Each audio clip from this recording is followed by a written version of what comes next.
চট্টগ্রাম বিশ্ববিদ্যালয়ের সর্বশেষ পরিস্থিতি জানাতে এই মুহূর্তে সেখান থেকে আমাদের সাথে যোগ দিয়েছেন সহকর্মী আহসান রিটন।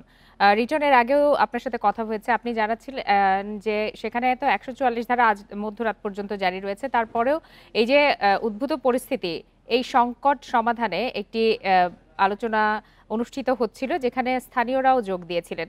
সেই আলোচনা বা বৈঠকের বিষয়ে আপনার কাছে সর্বশেষ কি তথ্য রয়েছে?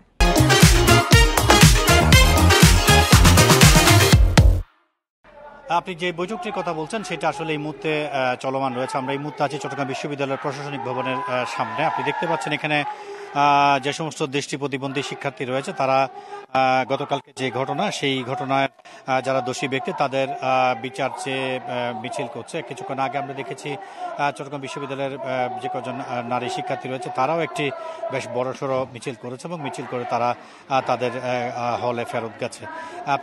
আমরা যেটা সবসময় গত সকাল থেকে বলে এসেছি যে গত কালকে পর্যন্ত যে উত্তপ্ত পরিস্থিতি চট্টগ্রাম বিশ্ববিদ্যালয়ে ছিল সেটি আসলে এখন নেই। আমরা চট্টগ্রাম বিশ্ববিদ্যালয়ের সংলগ্ন যে জোবরা গ্রাম, সকালে সেই গ্রামে গেছি এবং সেখানে আমরা দেখেছি অসংখ্য বাড়িঘর একদল উশৃঙ্খল শিক্ষার্থী ভাঙচুর করেছে, অনেকে সিএনজি পুড়িয়ে দিয়েছে, গুড়িয়ে দিয়েছে এবং অনেকের ঘর বাড়ি অভিযোগ করেছে। আহসান রিটন, একটু জানাবেন যে যেহেতু ১৪৪ ধারা জারি রয়েছে তার মধ্যে এ ধরনের মিছিল বা জমায়েত কিভাবে অনুমতি পাচ্ছে?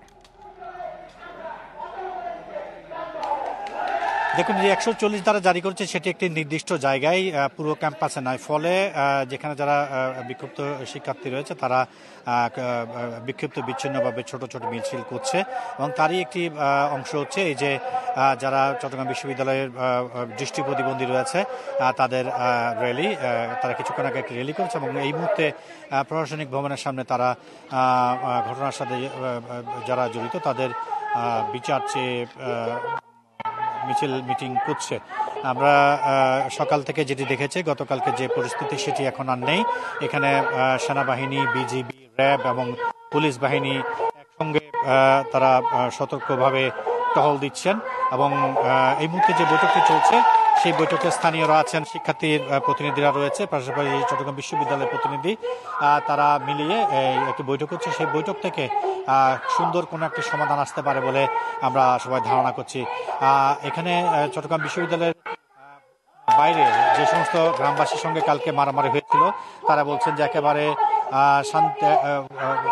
অপ্রত্যাশিতভাবে তাদের উপর হামলা করা হয়েছে। যেই ঘটনাটি পরশু রাতে ঘটেছে সেটির সঙ্গে তারা কোনোভাবেই জড়িত নয়, তারপরও তাদের উপরে হামলা করা হয়েছে। পাশাপাশি শিক্ষার্থীরা যেটি বলছে সেটি হচ্ছে তারা যখন কালকে সকালে বিশ্ববিদ্যালয়ের মূল ফটকের সামনে জড়ো হয়ে তারা যখন বিক্ষোভ মিছিল করছিলেন তখন গ্রামবাসীদের একটি উশৃঙ্খল অংশ তাদের উপরে হামলা করে এবং হামলার প্রেক্ষিতে আসলে এত বড় ঘটনা ঘটে।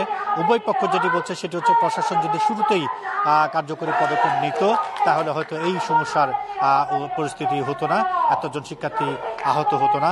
আমরা জানি যে 5 জন শিক্ষার্থীর অবস্থা খুব খারাপ, এর মধ্যে 2 জনকে ঢাকা মেডিকেল কলেজ হাসপাতালে পাঠানোর ব্যবস্থা চট্টগ্রাম বিশ্ববিদ্যালয় কর্তৃপক্ষ করেছে, বাদ থেকে 3 জন চট্টগ্রাম মেডিকেল কলেজ হাসপাতালে ভর্তি আছে।